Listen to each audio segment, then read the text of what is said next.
jót fogunk készíteni, én megkötőjük benne ezt a tivattojtát.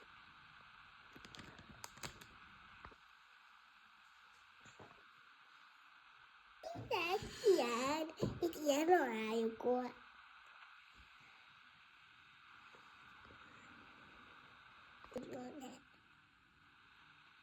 Ez olyan, hogy tegyük az italtal.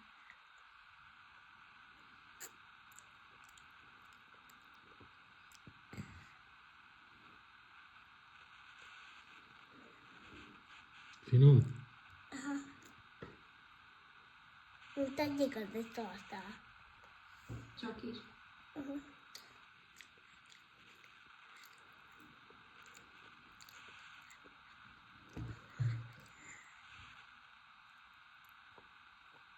Én majd nektek több különleget dolgokkal még, és hogyha tetszett a videó, ilyesködhetünk fel a csatornámra, és lájkoljátok! Sziasztok!